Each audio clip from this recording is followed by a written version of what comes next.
में श्री राधा चरणारविंद की ठसक जागृत हो गई है।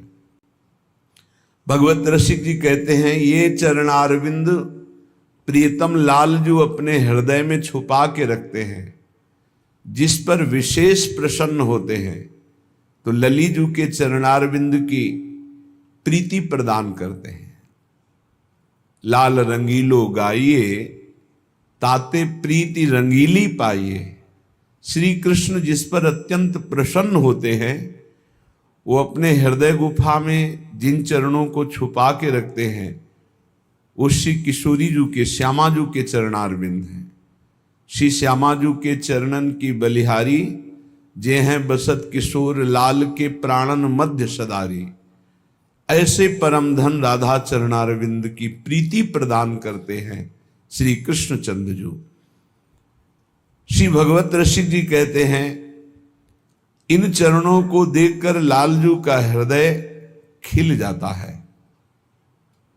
जैसे सूर्य का दर्शन पाते ही कमल खिल जाता है, ऐसे ही प्यारी जू के चरणों का दर्शन लालजू के हृदय कमल को खिला देता है। मोहन मानस कंज कली के, मंजुल मृदुल मनोहर सुख निधि, सुभग श्रृंगार निकुंज गली के। मंजुल बहुत सुंदर हैं, मृदुल बहुत कोमल हैं, मनोहर एक बार स्फुरित हो जाए तो मन को पंगु कर देते हैं, मन का हरण कर लेते हैं। सुख निधि समस्त आनंद प्रदान करने वाले हैं, समस्त आनंद। शांत भाव, दास्य भाव, सख्य भाव, वात्सल्य भाव, कांता भाव, सहचरी भाव, सब भगवद रस प्रदान करने की सामर्थ्य इन गोरे चरणारविंद में है। सुख निधि सुभग श्रृंगार निकुंज गली के, ये चरणारविंद का साक्षात्कार वृंदावन की कुंज वीथियों में होता है। यद वृंदावन मात्र गोचरम हो, यन्न श्रुति कम सिरो, प्यारोढ़ुम क्षमते न यच्छिव शुकादि नाम तु यध्यानगम। ये चरणारविंद यद वृंदावन मात्र गोचरम हो, सर्वत्र गोचर हैं। ये गोचर हैं, देखने में पाए जाते हैं। तो नवनिवृत्त निकुंज शिवधाम वृंदावन, यो वृंदावन सीम कश्चन घनाश्चर्य किशोरी मणिस, जो वृंदावन की सीमा में ही विराजमान रहती है। कहीं भी किसी को प्यारी जू का साक्षात्कार होगा तो पहले वृंदावन का, वृंदावन नवनिवृत्त निकुंज का। नवनिवृत्त निकुंज का साक्षात्कार का मतलब है अविद्या मुक्त, जीवन मुक्त महापुरुष। तब प्यारी जू के गोरे चरणारविंद का उसे दर्शन प्राप्त होता है निकुंज गली में। सुरतरु कामधेनु चिंतामणि, भगवत रसिक अनन्य अली के। भगवत रसिक जी कहते हैं कि जो हमारी प्यारी जू के गोरे चरणों का आश्रय लेता है, उसे कामनाओं की पूर्ति के लिए किसी और कल्प वृक्ष की आवश्यकता नहीं। जैसे कल्प तरु समस्त कामनाओं को पूर्ण करने में समर्थ है, पर वो प्रेम नहीं प्रदान कर सकता, वो माया मुक्त नहीं कर सकता, वो भगवदानंद नहीं प्रदान कर सकता, वो ज्ञानानंद प्रदान नहीं कर सकता। लेकिन प्यारी जू के चरणारविंद सुरतरु ऐसे हैं, जो चाहे वो प्राप्त हो जाए, जो चाहे। कामधेनु, जैसे कामधेनु समस्त कामनाओं को पूर्ण करने वाली है, तो प्यारी जू के चरणारविंद आश्रय लेने मात्र से वो असत कामनाएं नष्ट हो जाती हैं जो आपको भगवत विमुख करेंगी, और वो सद कामनाएं जो आपकी भक्ति को बढ़ाएंगी वही पूर्ण होंगी। और चिंतामणि, चिंतामणि प्रणमताम ब्रज नागरीणाम, जो इन चरणों का आश्रय लेकर जो चिंतन करता है वही प्राप्त हो जाता है। तो सुरतरु कामधेनु चिंतामणि भगवत रसिक अनन्य अली के, हम सखियों के तो सब कुछ ये गोरे चरणारविंद ही है। पर ये गोरे चरणारविंद तक पहुंच किसकी होती है? तो बोले बलि जय हो श्री रसिकाचारज। जो सखियां आचार्य रूप में अवतरित हुई हैं, जैसे ललिता सखी का अवतार श्री स्वामी हरिदास जी महाराज, हित सजनी जी का अवतार श्री हरिवंश महाप्रभु, विशाखा सखी का अवतार श्री हरिराम व्यास जी, रंग देवी का आचार्य जो निम्बारकाचार्य भगवान, इनके विविध रूप है। ऐसे ही अगर सहचरी स्वरूप गुरुदेव की रसिक महापुरुष की आश्रय वृत्ति न हो तो गोरे चरणारविंद में प्रीति नहीं हो सकती। इसलिए भगवत रसिक जी कहते हैं बलि जाऊं रसिकाचार्य जी की। ये जो रस प्रदान करने वाले परम रसिक शेखर आचार्य रूप में सखियां प्रकट हुई, बलिहारी है इनके चरणारविंद की कि हमें ऐसे सुरतर कामधेनु चिंतामणि स्वरूप गोरे चरणारविंद का आश्रय दे दिया। श्री प्रियाजू की शरणागति प्राप्त हो गई। नित्य विहार उद्धार कियो जिन, मथि निज हृदय सिंधु बरबारज। बलि जय हो श्री रसिकाचारज। जिन्होंने अपने हृदय का गुप्त प्रेम, हृदय रूपी सिंधु को मथ करके नित्य विहार रूपी गुप्त अमृत शरणागत जनों को प्रदान किया। ये साधना से नहीं प्राप्त होता, ये आचार्य चरणों की आसक्ति, गुरु चरणों की आसक्ति से प्राप्त होता है। ये अद्भुत रत्न है, ये किसी साधना से हाथ में पकड़ में नहीं आता। नित्य विहार प्यारे जू का प्रेम रस। भ्रम तम श्रम सब हरे हमारे, कर गही सकल संभारे काज। भगवत रसिक प्रशंसित कीने, श्यामा श्याम सहायक आरज। बलि जय हो श्री रसिकाचारज। बलि जय हो श्री रसिकाचारज। ये सखियां जो रसिक आचार्य रूप में अवतरित हुई, इनकी बलिहारी है। ये अपने हृदय के प्रेमामृत सिंधु का सार नित्य विहार रस अपने शरणागतों के हृदय में स्फुरित करते हैं। ये किसी अन्य साधना से हाथ में आने वाला रतन नहीं है। नित्य विहार ये आचार्य कृपा, गुरु कृपा से प्राप्त होता है। भ्रम, जो माया भ्रमित करके हमें भोगों में फंसाए थी। तम, जो अविद्या मुझे देहाभिमान से युक्त करके स्वरूप का बोध होने ही नहीं दे रही थी। श्रम, जो नाना प्रकार के सुख साधन सामग्री एकत्रित करने में जीवन लगा दिए, ये सब आचार्य की कृपा कटाक्ष से नष्ट हो गए। भ्रम, तम, श्रम सब हरे हमारे। आचार्य में प्रीति बड़े भाग्यशाली की होती है। इष्ट में प्रीति होना तो पाया गया, लेकिन आचार्य गुरु में पूर्ण समर्पण ये तो किसी बिरले में होता है। ऐसी बिरले के अधीन हो जाते हैं प्रियालाल जो आचार्य गुरु के। बड़ी कठिन बात है आचार्य गुरु के अधीन होना। आचार्य गुरु की अधीनता होती है अनन्यता। जैसे सेवक जी महाराज कह रहे, श्री हरिवंश तजों भजों और ही तो मुझ श्री हरिवंश दुहाई। हरिवंश की कसम खा के कहता हूं, मन क्रम वचन त्रिशुद्ध सकल मत हम श्री हित हरिवंश उपासी। मन से, वचन से, कर्म से पूर्ण अपने आचार्य की शरण, इष्ट के आश्रित, इष्ट चिंतन, बस और कुछ नहीं। ये बहुत बड़े सेवक की सर को करें।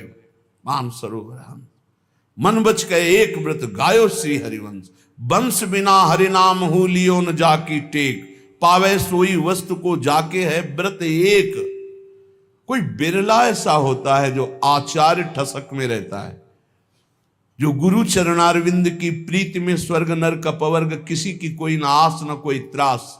बस कैसे हमारे गुरुदेव प्रसन्न रहे, कैसे आचार्य देव की कृपा प्राप्त हो। बस आज जो पाखंड और दंभ का बहुत प्रभाव है, हर अंतःकरण में अपना प्रभाव डाल रहा है, उसका कारण है आचार्य गुरु के चरणों की प्रीति ना होना।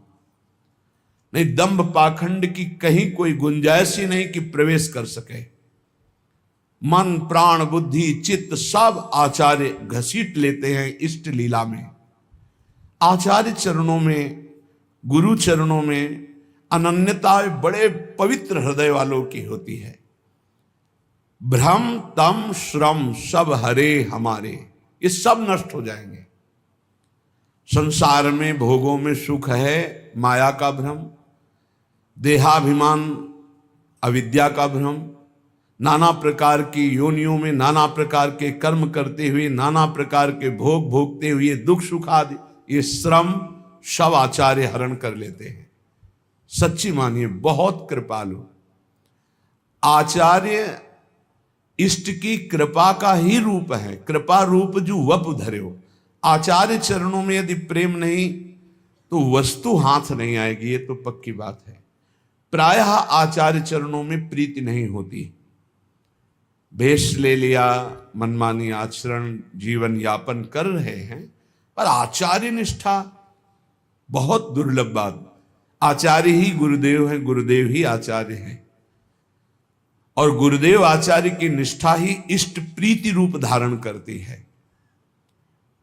नहीं तो पूरा जीवन व्यतीत हो जाता है इसी भ्रम में, इसी तम अज्ञान अंधकार में, इसी श्रम नाना प्रकार की भोग वासनाओं में। इनका नाश नहीं हो पाता, इनका नाश होता है आचार्य कृपा से। आचार्य कृपा का स्वरूप है उनकी आज्ञा पे चलना, उनके अनन्य हो जाना, उनके द्वारा जो उपदेश है उसे जीवन में उतार लेना, अन्य बात न स्वीकार करना, अनन्य हो करके रहना। बहुत लाभ है। अभी आप परम पद में हैं, अभी आप जीवन मुक्त हैं यदि आचार्य निष्ठावान हैं। यदि गुरु निष्ठ हैं, आचार्य निष्ठ हैं, तो चिंता मत कीजिए, अभी आप जीवन मुक्त हैं। बस ये भ्रम तम श्रम जहां हमारे हृदय में है वहां कृपा अनुभव में आएगी। केवल आचार्य शरणागति पुष्ट हो जाए, बड़े भाग्यशाली। हम बार बार कहते हैं, आचार्य चरणों की शरण में होकर उनके अनन्य होना, ये बड़े भाग्यशाली जनों की बात है। भगवत रसिक प्रशंसित कीने श्यामा श्याम सहायक आरज। हमारे सारे कार्य सफल हो गए, हमारा मानव जन्म लेना सफल हो गया, हमारा वैराग्य लेना सफल हो गया, हमारा साधन मार्ग सफल हो गया। क्यों? साध्य श्यामा श्याम हमारे हो गए। श्यामा श्याम हमारे सहायक हैं। किसके बल से? बोले आचार्य के बल से। सर्वश्रेष्ठ पद हमको प्रदान कर दिया। क्या? सहचरी पद, उपासना का सर्वोपरि सहचरी पद प्रदान कर दिया। इसलिए हम बार बार बलिहारी जाते हैं अपने आचार्य की, जिन्होंने हमारे भ्रम तम श्रम नष्ट कर दिए, सब सफल कर दिया, श्यामा श्याम जैसे सहायक दे दिए, और उत्तम पद राधा दासी पद, सहचरी पद प्रदान कर दिया। ये आचार्य कृपा से प्राप्त होता है। आचार्य कृपा पहले भी थी, अब भी है, आगे भी रहेगी। आपको सन्मुख होना है।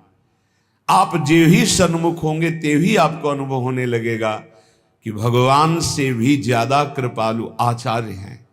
वही भगवान आचार्य रूप में अवतरित होते हैं। पर जैसे भगवान हृदय में सबके विराजमान हैं, पर माया का प्रपंच रोक नहीं रहे हैं। जैसा मन आवे वैसा आचरण करो, वैसा दंड भोगो। लेकिन जब आचार्य की शरण में हो जाते हैं तो बड़ी कृपा होती है। तिहारे आगले पाछले अपराध हरिवंश खेवी। ओह, जब पहली बार ये शब्द पढ़ा था तो बहुत देर रोना आया था। कौन ऐसा कृपालु है? अभी तक जो किया वो तो क्षमा कर देंगे, आगे करोगे तो दंड भोगना पड़ेगा, ये सिद्धांत है। अब लो नशानी अब ना नशई हो। लेकिन आचार्य क्या कह रहे हैं? तिहारे आगले पाछले अपराध हरिवंश खेवी। पीछे जो हो गए वो और आगे जो हो जाएंगे वो सब हम देख लेंगे, वो हम देख लेंगे। तुम निर्विकार भाव से प्रेम में जाओ, तुमसे अगर त्रुटि भी हुई तो उसको हम भोगेंगे। तिहारे आगले पाछले अपराध हरिवंश खेवी, अस स्वभाव को सुनो न देखो। जैसा आचार्य का स्वभाव कृपा रूप जो अपधर्यो, प्रिया प्रीतम की कृपावतार आचार्य हैं, बलिहारी है उन भक्तों के चरणों में जो अपने आचार्य की ठसक में रहते हैं। मन क्रम वचन त्रिशुद्ध सकल मत, हम श्रीहित हरिवंश उपासी। श्रीपाद प्रबोधानंद जी महाराज कह रहे हैं, अहो विटसु कर प्रायोत्फुल्ल दस पशुस्ततः, नामूढ़ श्रयते वृंदावन मानंद सागरम। थोड़ा कड़ुए शब्द बोल रहे हैं। ए भाई, बिष्ठा भोजी सुअर, जूठी पत्तले चाटने वाला कुत्ता और भार ढोने वाला गधा, इस तरह का जीवन व्यतीत करते हुए तुम्हें लज्जा नहीं आती? तुम मानव देह प्राप्त किए हो, बिष्ठा भोजी सूकर की भांति न पवित्रता का विचार है, न अपवित्रता का विचार है, न दोष का विचार है, न निर्दोष का। बस पेट भरना चाहिए। जैसे सूकर भागा घूमता है, ऐसे भागे घूम रहे हैं बस पेट भरने के लिए। मांस भक्षण जो भी, जैसा अपवित्र जो भी, बस डालते रहो, बस उदर पोषण करना है। बिष्ठा भोजी सूकर की भांति जीवन को केवल रसेंद्री स्वाद में नष्ट कर रहे हैं। अपनी अंगुली जरा कड़ाह में जब तेल पक जाता है तो डाल के देखो कैसा लगता है। उसमें तुम जिंदा जीवों को तल रहे हो केवल रसेंद्री भोग के लिए। हमारी जबान को अच्छा लगता है, यही जबान तुम्हारी नरक पहुंचा देगी, यही जबान तुम्हारी दुर्गति करा देगी। और कह रहे श्वान की भांति, जैसे जगह जगह ठोकर खाने पर फिर वही, ऐसे ही नाना प्रकार के क्लेश, अशांति, दुर्गति प्राप्त कराने वाले भोगों में बार बार गधे की भांति, जैसे गधे को बोझे से मतलब ऐसे पूरे चिंतन में वही विषय भोग, वही संग्रह, वही परिवार राग मोह, उसी का बोझा ढो रहे हो। श्रीपाद कह रहे, अहो इतना दुर्लभ मानव देह पाकर बिष्ठा भोजी सूकर कुकर और गधे की तरह जीवन व्यतीत कर रहे हो, तुम्हें लज्जा नहीं आती? अरे मूर्ख, इधर आनंद नहीं, आनंद सागर तो तेरे हृदय में लहरा रहा है। आओ श्रीधाम वृंदावन का आश्रय लो, कुछ दिन रुको, सत्संग सुनो और उसको मनन करो और आचरण में उतारो, फिर देखो आनंद मिलता है कि नहीं। श्रीपाद कह रहे, सोच्या सोच्याति सोच्यो हम महामूढ़ाति मूढ़धी हठात सर्वम परित्यज्य यन्न वृंदावनम श्रेय। सोचनी, महासोचनी, महासोचनी, तेरा जो समय व्यर्थ जा रहा है, महासोचनी, बड़ा कीमती समय है। सत्संग बैठकर सुनो, चेतना पूर्वक नाम जप करो, बहुत कमाई करके यहां से नाम की चले जाओ, मुक्त हो जाओगे। अनंत जन्मों के पापों का हिसाब जमा है, अनंत जन्मों के। आप सोचते हो कि 2-4 माला जप करके हम पापों को नष्ट कर देंगे। 2-4 माला तो बहुत बात है, हम आखिरी नाम की बात करें। अगर आखिरी समय राधा निकल गया तो भगवत प्राप्ति पक्की हो जाती है। इसलिए निरंतर हम नाम जप करें। कौन श्वास आखिरी हो जाएगी? आपका शरीर स्वस्थ है तो आप मौज मस्ती काट रहे हो, लेकिन होश में रिपोर्ट आने वाली है। कर्म कोई ना कोई रूप रख करके आने वाला है। बहुत सावधानी की जरूरत है। सबको समझाते हैं अध्यात्म से बुद्धि को पवित्र कर लो, नहीं सर्वनाश कर देगी। बिना भगवान की तब लगी कुशल न जीव कहूं सपने हो मन विश्राम, जब लगी भजत न राम कहूं शोक धाम तज काम। जब तक वो भगवान का भजन नहीं करता तब तक कभी शांति नहीं मिलती। ये बुद्धि रूपी सारथी को यदि ईश भजन सारथी सुजन, मान लो नाम जप नहीं करोगे, कुछ भी कर लो, कुछ भी विश्राम नहीं, शांति नहीं, एक एक कर्म का भारी भारी दंड मिलता है। प्रार्थना है, श्रीपाद करे, सोच्यो सोच्यात सोच्यो हम, ये है सोचनी सोचनी महासोचनी। एक बार भी भगवान का नाम नहीं लिया और सब जीवन को नष्ट कर दिया। अय मूर्ख, महापुरुषों के वचन चुभते हैं। अय मूर्ख, अय महामूर्ख, अब भी तू सावधान हो जा। जिसके कानों में शब्द पड़ रहे हो, अब भी सावधान हो जा। छोड़ दे ये दशा, छोड़ दे दूसरे जीवों की हत्या करके मांस खाना, छोड़ दे पराई माता बहनों के प्रति पाप दृष्टि रखना, नहीं यही तेरा सर्वनाश कर देगी। बार बार प्रार्थना करते, बोले मदिरा पीने में किसी की हिंसा तो होती नहीं, हत्या, अरे बुद्धि भ्रष्ट होती है। क्या क्या अपराध कर सकता है मदिरा पीने वाला, उसको होश नहीं रहता। जो बुद्धि भ्रष्ट हो गई वही तो सब हो रहा है।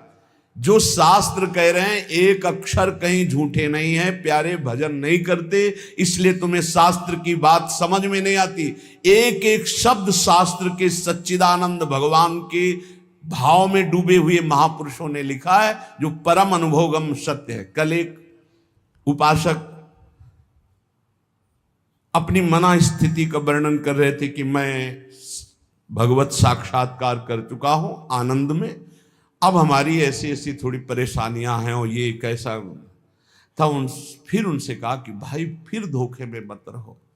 एक बार भगवदानंद की अनुभूति होने के बाद नहीं स्वात्मारामम विषय मृग तृष्णाम भ्रमयति, आत्माराम पुरुष, भगवदानंद को प्राप्त पुरुष, भगवत साक्षात्कार पुरुष के ऊपर कभी किसी भी द्वंद्व का प्रभाव नहीं होता। कहीं पीतल को सोना मत मान लेना, नहीं तो वास्तविक भगवत प्राप्ति से वंचित हो जाओ। आज जिसको देखो, अरे आनंद कोश से आनंद मिल रहा है, अभी आनंद सिंधु में थोड़ी तुमने डुबकी लगाई है। सही ढंग से चलो तो आनंद सिंधु में डूब जाओगे, उन्हीं के अंश हो। श्रीपाद कह रहे हठात सर्वम परित्यज्य यत्र वृंदावनम श्रेय, जहां वृंदावन विराजमान है, आओ एक बार सत्संग सुनो, थोड़ा बुद्धि शुद्ध करो। क्या बुद्धि तुम्हारी अपवित्र हो गई कि अपने जनों का ही नाश करते हो, अपना ही नाश करते हो। अरे मूर्ख, इतना अमूल्य जीवन मुक्त होने के लिए मिला, उसे बंधन युक्त कर रहे हो। अहो मौढ़्यम अहो मौढ़्यम अहो दुर्भाग्यमीदृशम महनपि महानंदे यन्न वृंदावने रतः। अहो मूर्खता, महान मूर्खता, महान मूर्खता। जैसे उसमें कहा सोचनी महासोचनी महासोचनी, इसमें कह रहे मूर्खता, महान मूर्खता, महान मूर्खता, जो इस संसार में मानव देह प्राप्त करके महाआनंद स्वरूप प्रभु का नाम जप नहीं किया, प्रभु की आराधना नहीं की, कभी धाम यात्रा नहीं की, कभी सत्संग नहीं सुना, भगवत चरणारविंद में प्रेम नहीं हुआ। महान मूर्खता, महान मूर्खता, महान मूर्खता। सांद्रानंद रसे वृंदावने पिनानुरज्यतः किं वा मम करिष्यन्ति ज्ञान भक्ति विरक्तयः। आनंद घन के मूल श्री वृंदावन धाम में यदि रसिकों का संग करके चित्त प्रेम में अनुरक्त नहीं किया, तो तुम्हारा ज्ञान प्राप्त करना, तुम्हारा साधन करना, तुम्हारा वैराग्य धारण करना किस काम में आया। शास्त्रों का ज्ञान प्राप्त कर लेना तो उसका फल है कि अज्ञान से निवृत्त हो जाना। अज्ञान किसे कहते हैं? ब्रह्मा से लेकर के तिनके तक सब माया रचित है। सत्य है तो केवल प्रभु, उनका नाम, उनका रूप, उनकी लीला। ये त्रिगुणात्मिका माया का ऐसा जादू तमाशा है कि जिसमें बड़े बड़े फंस जाते हैं। बातें ज्ञान की करते हैं, स्थिति अज्ञान में होती है। भगवान के नाम में असीम सामर्थ्य है। उस नाम में भी हम ये नहीं कह सकते कि जाओ ये अभी काम हो जाएगा। क्यों? क्योंकि तुम्हारे पहले पापों का नाश करेगा। कितने जन्मों के पाप जमा है तुम्हारे, उन पापों का नाश, फिर भी नहीं काम होगा। पाप प्रवृत्ति का नाश करेगा, फिर तुम्हारे हृदय में परम अर्थ स्वरूप भगवान की प्रीति प्रकट करेगा, आप सब काम हो गए। भगवान की प्रीति उत्पन्न होने से अशुभ वासनाएं नष्ट हो जाती है, भगवत भाव में अद्भुत आनंद, ये है काम होना। सांसारिक कोई कार्य शुभ कर्म के प्रताप से हो भी जाए तो कितनी देर टिकेगा, विनाशकारी ये सब काल नष्ट कर देता है, विनाशकारी काल ये सब नष्ट कर देता है। चाहे जितनी उन्नति हो सब अवनति में बदल जाती है। ये इतिहास पढ़ के देखो तो तुम्हारे होश उड़ जाएंगे। जिनके ऐसे ऐसे प्रभाव थे उनकी अब कहीं खोज भी नहीं है। जहां ऐसे महल थे जय जयकार मचते थे, वहां जाले और कबूतर हग रहे हैं। जो बनी है, महल बने हुए भी हैं, कुछ नहीं रह गया, काल सबको विनाश कर दिया। कुछ समय के लिए आए हो, एकमात्र भगवान की प्राप्ति, एकमात्र नाम जप कर लो, मन लगे न लगे वो धन तुम्हारे काम आएगा। धिंग धिंग माम पिशद विद्या कुलशील गुणोज्वलम वृंदावन रति प्राणहीनो स्यादि यतः सवः। धिक्कार है, धिक्कार है, धिक्कार है। बहुत प्यार भर के बोल रहे हैं, जैसे सोचनी सोचनी मां सोचनी, मूर्ख मूर्ख महामूर्ख, कह रहे धिक्कार धिक्कार धिक्कार। धिंग धिंग मां मपि सद विद्या कुलशील गुणोज्वलम। धिक्कार है तुम्हारी कुलीनता को, तुम्हारी सुशीलता को, तुम्हारे गुणों को, तुम्हारे रूपवान, तुम्हारे जवान होने को। मानव देह में यदि ये सब प्राप्त है और तुम भजन नहीं करते, तुम सद्भावना वाले नहीं हो, सद्विचार वाले नहीं हो, तुम्हें प्रभु से प्यार नहीं हुआ, तो धिक्कार तुम्हारे इस रूप को, तुम्हारे जीवन को, तुम्हारे कुल को किस काम आएगा। श्रीपाद कह रहे हा हा वृंदावनम त्यक्त्वा यदन्यत् कर्तुमुत्सहे जानन्नपि विषम भुंजेत् उत्कृत्य परमामृतम। वृंदावन आपकी कृपा से हमने आपको प्राप्त किया है, अब मैं आपको नहीं छोड़ सकता। मेरा उत्साह कभी नहीं बन सकता कि मैं आपको छोड़कर जाऊं। अरे भला कोई परमानंद को त्याग कर विष पीता है क्या? इस संसार विष है। हे वृंदावन आप परमानंद स्वरूप हो। जो आपका आश्रय ले लेता है, हरि उसका भार संभाल लेते हैं। धाम की एक बड़ी आंतरिक गुप्त महिमा है। जो ही आप धाम का आश्रय लेंगे तो धाम ही आपको संभाल लेगा। ये धाम चिदानंद कोई जड़ वस्तु नहीं है, और हरि जिसको संभाल ले उसको बिगाड़ कौन सकता है। सीम की चाप सके को तासु, बड़ रखवार रमापति जासु। बड़े रक्षक भगवान श्रीपति जिसके हैं उसका बाल बांका कौन कर सकता है। इसलिए उपासक को अन्य आश्रय में चित्त नहीं लगाना चाहिए, भगवत आश्रय। भगवत ऋषिक जी कहते जाको राखे सांवरो ताहि न नाखे कोय। अम्बरीश प्रहलाद ध्रुव कुंती नंदन जोय। कुंती नंदन जोय विभीषण गजपति ऐसे। दुर्वासा असुरेश सुरुचि दुर्योधन जैसे। दुर्जन रावण ग्राह देख दुख लगे न ताको। भगवत रसिक नरेश बाह गई राखे जाको। भगवत ऋषि जी कहते हैं सर्वलोक चूड़ामणि अनंत ब्रह्मांडों के स्वामी भगवान जिसको अभय, जिसकी बाह पकड़, अभयत भुज दंड मूल पीनन सानुकूल, जिसको अभय दे दिया, जिसको शरण में ले लिया, जिसकी बाह पकड़ ली, कौन त्रिभुवन में से उसे भय दे सके। सांवरे सरकार जिसकी रक्षा करे उसका कोई त्रिभुवन में बिगाड़ नहीं सकता। देखिए अम्बरीश जी को दुर्वासा जी ने नष्ट करना चाहा, क्या हुआ? त्रिभुवन में भागे घूमे, कहीं चैन नहीं मिला दुर्वासा जी को। प्रहलाद जी को हिरण्यकश्यप ने नष्ट करना चाहा, क्या हुआ? भगवान ने नरसिंह रूप रख के हर वरदान के बीच का रास्ता निकाल के फाड़ के फेंक दिया। न दिन है न रात संध्या, न अस्त्र है न शस्त्र, ना खून न जीवित है न निर्जीव, न ब्रह्मा का बनाया हुआ नर है, न पशु, नरसिंह रूप, न घर के भीतर है न बाहर डेहरी पे बैठे हैं। हर वरदान फेल कर फाड़ के फेंक दिया। और प्रहलाद जी के कहीं खरोच भी कभी पूरे जीवन में नहीं लगी। भगवत रसिक जी कह रहे ध्रुव जी क्या स्थिति थी, चाटा मार करके गोद में भी बैठने नहीं दिया है। तो इस सिंहासन का अधिकारी, जहां पहले नारायण का भजन कर और शरीर त्याग, और मेरे गर्भ से, सुरुचि ने कहा मेरे गर्भ से, तब इस सिंहासन में जाके भगवान की आराधना, 5 वर्ष का बालक यही मधुवन में, मथुरापुरी में आकर के तपस्या की। क्या उस समय मच्छर नहीं थे, क्या सांप बिच्छू नहीं थे, क्या सिंह नहीं थे, कोई परवाह नहीं की, क्योंकि सांवरे सरकार का भरोसा 6 महीने में भगवत साक्षात्कार करके त्रिभुवन में सर्वबंदनी अटल पद भी प्राप्त करके चले गए। कुंती नंदन 5 पांडवों को बाल्यावस्था से लेकर मारने का प्रयास होता रहा। अंततो गत्वा दुर्योधन का सर्वनाश हो गया, पूरे परिवार का। महाराज युधिष्ठिर चक्रवर्ती सम्राट पद पर बैठे।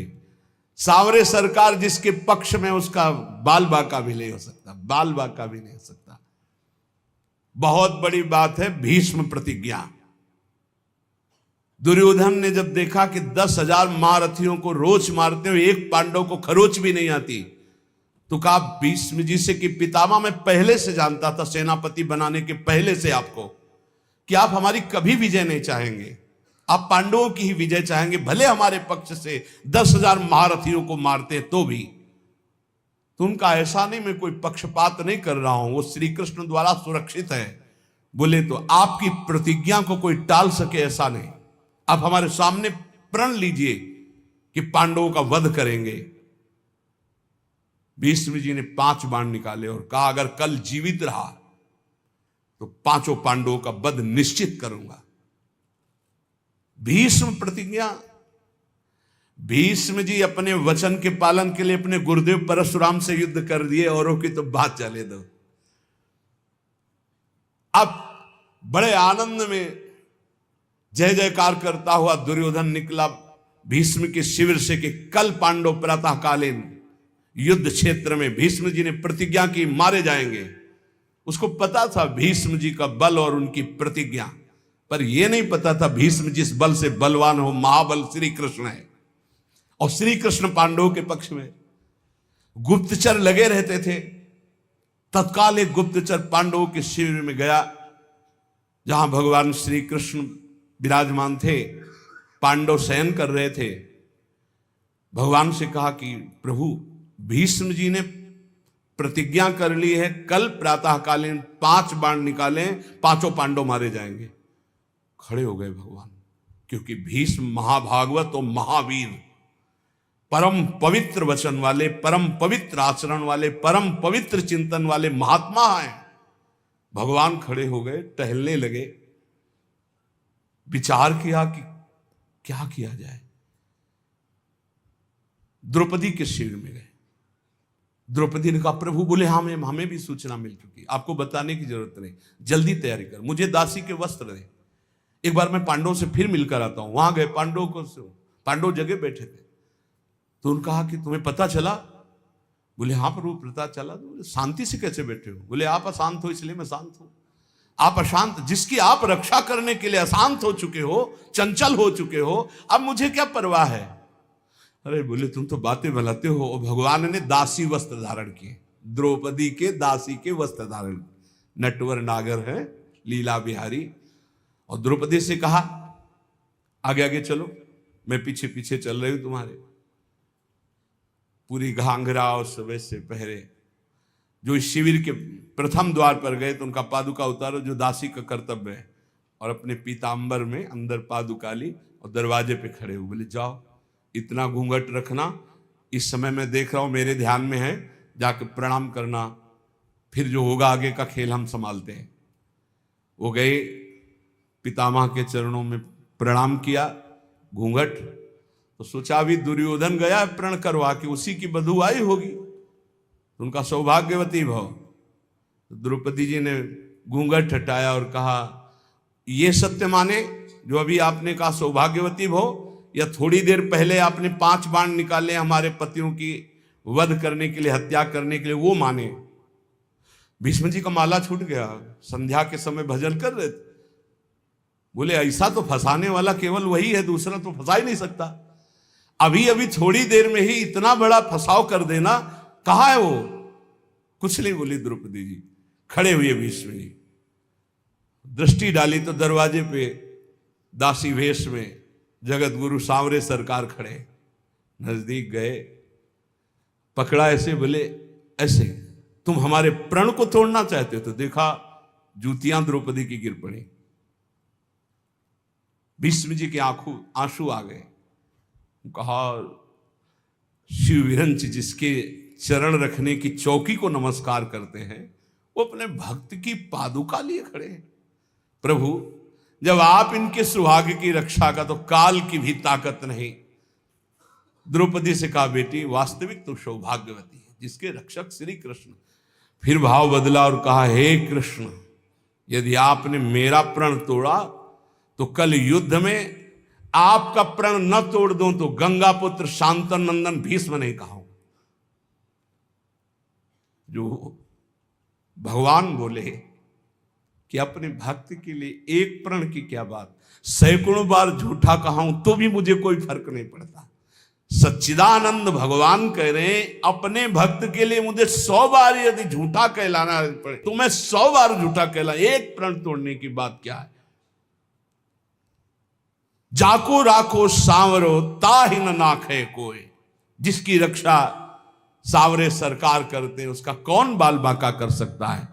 बोले कुंती नंदन जोए विभीषण गजपति ऐसी अमोघ शक्ति रावण ने विभीषण को चलाई थी। ये भ्रातृद्रोही, हमारी पूरी लंका का नाश करने वाला राजद्रोही, मैं तुझे मृत्यु दंड देता हूं, अब काल भी नहीं बचा सकता। और मंत्र का शक्ति संचार करके जे ही भाले का प्रहार किया तो तुरंत विभीषण पाछे मेला, सन्मुख राम सहयो सोई सेला। भगवान ने उसको अपनी ताकत से नष्ट नहीं किया, तुरंत विभीषण पाछे मेला, सन्मुख राम सहयो सोई सेला। उस महान शक्ति संपन्न सेला को, बर्छी को भगवान ने अपनी सीधे छाती पे सही विभीषण को पीछे कर लिया और वो शक्ति अंतर ध्यान हो गई। भगवान की कहीं सच्चिदानंद अंग में पीड़ा थोड़ी पहुंचा सकती है। कह रहे कुंती नंदन जो विभीषण गजपति जैसे। थक गया गजेंद्र जब देखा कि अब की झटके में ग्राह ले ही जाएगा, पुकारा हरि। भगवान गरुण जी को छोड़कर नंगे पैर दौड़े और सुदर्शन चक्र जी से ग्राह को परम पद और गजेंद्र को बाहर किया। जाको राखो सांवरो ताहि न नाखे कोई। विश्वास रखना चाहिए, हम भगवान की शरणागत हैं, हमारा कोई बाल बांका नहीं कर सकता। और जाको आदर हरि करे तासु अनादर कौन, जवासु अनादर हरि करे ताको आदर कौन। भगवत ऋषि जी कह रहे हैं जिसका आदर भगवान श्याम सुंदर करें उसका आदर कौन नहीं करेगा त्रिभुवन में, सबको करना होगा। और जिसका अनादर प्रभु कर दे फिर उसका कोई आदर कर सके ऐसा नहीं है। भगवान किसी का अनादर नहीं करते हैं, पर जो भगवान की आज्ञा का उल्लंघन करता है, धर्म विरुद्ध आचरण करता है, पापाचरण करता है, फिर भगवान उसका अनादर कर देते हैं। जाको आदर हरि करे तासु अनादर कौन। जब सुपच वाल्मीकि की पूजा कराई तो राजसूय यज्ञ में बड़े बड़े महात्मा ब्रह्म ऋषि भगवान शंकर सब आए हुए थे। सब आश्चर्यचकित हो गए कि यज्ञ की पूर्णता ऐसे अकिंचन, ऐसे दैन्य महापुरुष के द्वारा पूर्ण कराई भगवान ने। राजसूय यज्ञ में जय जयकार मच गई, सबसे बड़ी पूजा हुई सुपच वाल्मीकि जी की। जाको आदर हरि करे तासु अनादर कौन, और जासु अनादर हरि करे ताको आदर कौन। जिसको हरि अनादर कर दे, तू मेरी आज्ञा का उल्लंघन करके मनमानी पापाचरण कर रहा है, तो कह रहे फिर वो कभी आदर का पात्र नहीं बन सकता जिसका भगवान अनादर। तभी लोग कहते भगवान से डरो। लेकिन आज इतना ज्ञान छाया हुआ है और सर्वनाश का खेल हो रहा है, सर्वनाश का खेल हो रहा है। कैसे कैसे दृश्य उपस्थित हैं। आप लोग तो संसार में सीख लो ना, इस संसार से। ये शिक्षा देता है, ये संसार शिक्षा देता है।